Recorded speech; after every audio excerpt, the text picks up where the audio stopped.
Sir మనకి ఎన్‌కౌంటర్‌లు అనేది గతంలో ఎప్పుడూ చాలా సార్లు వింటూ వచ్చాము. వెరీ రీసెంట్‌గా జరిగినటువంటి ఛత్తీస్‌గఢ్, ఒడిస్సా బోర్డర్‌లో జరిగిన ఎన్‌కౌంటర్‌లో ఆల్‌మోస్ట్ 14 మంది అని చెప్పారు. 20, 27 అనేటువంటి ఈ నంబర్ వినిపిస్తోంది. ఇంత నంబర్‌లో ఎన్‌కౌంటర్ జరిగిన తర్వాత కేంద్ర మంత్రి అమిత్ షా ఒక మాట అన్నారు సార్. నక్సల్ ఫ్రీ భారత్‌గా వేసే అడుగులో ఇదొక హ్యూజ్ సక్సెస్ అనే మాట అన్నారు. దీంతో పాటుగా తుది శ్వాస తీసుకుంటోంది నక్సలిజం అని.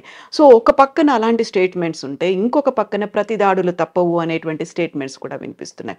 ఓవరాల్‌గా ఈ నక్సలిజాన్ని మీరెలా చూస్తున్నారు సార్? తొలి దశలో నక్సలిజం అనేది కవిత రొమాంటిక్ సాక్రిఫిషియలిజం. హ్మ్. ఒక మంచో చెడో ఒక సిద్ధాంతపట్ట నిబద్ధతతో చాలామంది మధ్యతరగతి వర్గాలు చదువుకున్న వాళ్ళు, కొందరు డాక్టర్లు వెళ్ళారు, కొందరు ఇంజనీర్లు వెళ్ళారు. మన కాకతీయ యూనివర్సిటీ నుంచి. యూనివర్సిటీ కానీ, లేకపోతే అక్కడ రీజనల్ ఇంజనీరింగ్ కాలేజ్ కానీ, ఇవన్నీ కూడా కేంద్రంగా ఉండేవి ఆ రోజుల్లో. మీకు గుర్తుందో వాళ్ళని గురించి కవిత్వాలు రాసుకున్నాం మనం. శ్రీశ్రీ గారు జోహార్ అని చెప్పని చనిపోయిన వాళ్ళకి శ్రద్ధాంజలి ఇవన్నీ వచ్చినాయి. కాలక్రమేణా ఏమైందంటే అది విధ్వంసం, ఇష్టం వచ్చినట్టు మరి మనుషుల్ని మట్టుపెట్టడం అని చెప్పి అనేది ఒక సిద్ధాంతంగా వచ్చి గందరగోళం చెలరేగింది. ప్రధానంగా అది ఆరోపణలో వచ్చింది మనకి ఇక్కడ ఆనాటి ఆంధ్రప్రదేశ్. 45-50 ఏళ్ల క్రితం జగిత్యాల, సిరిసిల్ల హ్మ్. ఈ రెండు డిస్టర్బ్డ్ ఏరియాస్ కింద ప్రకటించారు. అది తెలంగాణలో కావచ్చు, ఈనాటి ఆంధ్రప్రదేశ్లో ఉత్తరాంధ్రలో కావచ్చు, చాలా ప్రాంతాలకు పాకిన మాట వాస్తవం. అది ఉత్తరాంధ్ర కన్నా గోదావరి జిల్లాల దాకా కూడా. గోదావరి జిల్లాలోనే కదా అధికారులు చాలామందిని బందీలుగా తీసుకుపోయింది, కిడ్నాప్ చేసింది. కానీ ఇక్కడ ఏమైందంటే పార్టీలు కొంచెం ముందు వెనక గందరగోళాలు ఉన్నా కూడా ఒక స్పష్టమైన ధోరణి, దీర్ఘకాల దృక్పథంతో, చాలా కఠినమైన వైఖరిని, దాంతోపాటు ఆ సామర్థ్యాన్ని, అక్కడ ఏం జరుగుతుందో అర్థం చేసుకునే సామర్థ్యం కావాలి. దాంతోపాటు మనకు కావాల్సింది, మీరు దీన్ని కేవలం తుపాకీల పోరాటంగా భావించి అణిచివేస్తానని చెప్పంటే అది చాలదు.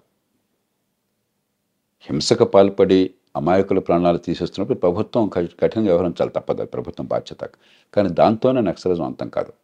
ఇక్కడ ఏం జరిగింది, ఎన్టీ రామారావు గారి కాలం నుంచి బలంగా సంక్షేమ పథకాలు చివరి మనిషికి ఆ గ్రామాలకు వెళతాయన్న విశ్వాసాన్ని కలిగించే ఏర్పాటు అన్ని పార్టీలు చేసినాయి. కాబట్టి ఓ పక్కన పోలీసులు చేయవలసిన పని వాళ్ళు చేసేది, మరో పక్కన రాజకీయ పార్టీలు ప్రభుత్వం చేసే పని వారు. ఈ రెండు కలిసి జరిగినప్పుడు కాలక్రమేణా నక్సలైట్లకు స్థావరం లేకుండా పోయింది. కానీ దీనిలో ఒక మాట నేను స్పష్టంగా చెప్పాలి. నక్సలైట్లు కనుక మీ ప్రాణాలు తీయడానికి సిద్ధపడినట్టయితే మీరు ఖచ్చితంగా వాళ్ళ ప్రాణాలు తీయాలి, అందుకోసమే రాజ్యం ఉన్నది.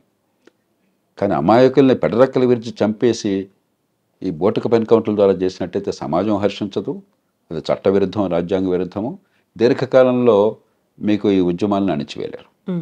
కాబట్టి అవసరాన్ని బట్టి మీరు హింస ప్రయోగం చేసిన, రాజ్యహింస ఉపయోగించినా కూడా మీరు దాన్ని రాజ్యాంగానికి మీరు బద్ధులు కాకపోయినట్టయితే చాలా ప్రమాదానికి దారితీస్తుంది.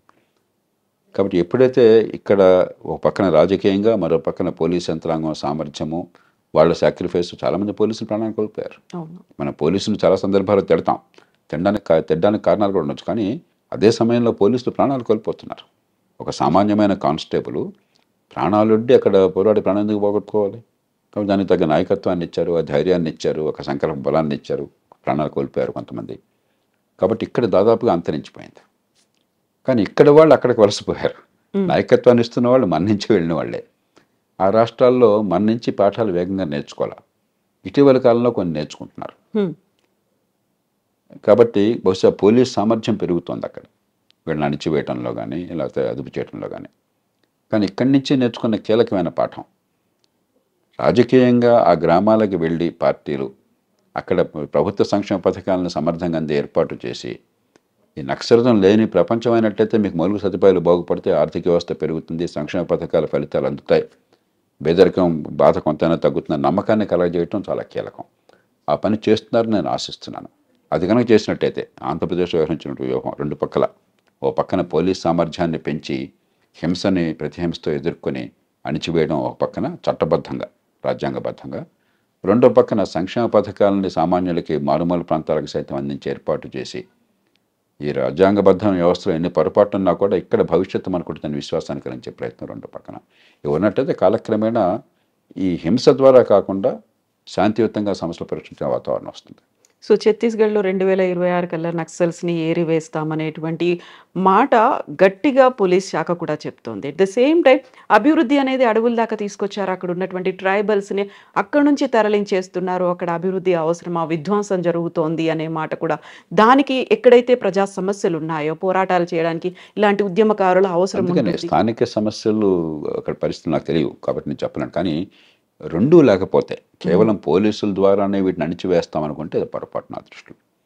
అది అవసరం కాదని నేను అంటలే. ఉమ్, కానీ ఈ సంక్షేమ పథకాలు ప్రజలకు వెళతాయి, మంచి విద్య ఆరోగ్యం అందుతుంది మారుమూల కూడా. వాళ్ళ గురించి వాళ్ళ గోడు పట్టించుకునే వాళ్ళు ఉన్నారు, వాళ్ళ మాటను పట్టించుకునే రాజకీయ ప్రక్రియ ఉందన్న నమ్మకం కలగాలి. ఆ నమ్మకం కలగపోయినట్టయితే ఎప్పుడో ఒకప్పుడు అన్న దొరికిన వాళ్ళ దగ్గరికి పోతారు. అన్న వల్ల న్యాయం జరుగుతుందంటే అన్న దగ్గరికి పోతారు. కాదు ఈ పార్టీల వల్ల న్యాయం జరుగుతుంది పార్టీల దగ్గరికి పోతారు. అంచేత ఇది రాజకీయంగా కూడా దీన్ని సమర్థంగా ఎదుర్కోవాలి, నిజాయితీగా ఎదుర్కోవాలి. ఉమ్. అక్కడ ఉన్నటువంటి పరిస్థితులు ఎలా ఉన్నాయి, స్థానికంగా ఉన్నటువంటి స్థితిగతులు కావచ్చు, ఇవన్నిటిని కూడా పరిగణలోకి తీసుకోవాల్సినటువంటి అవసరం అయితే ఉంటుంది. Thank you so much sir. Thank you.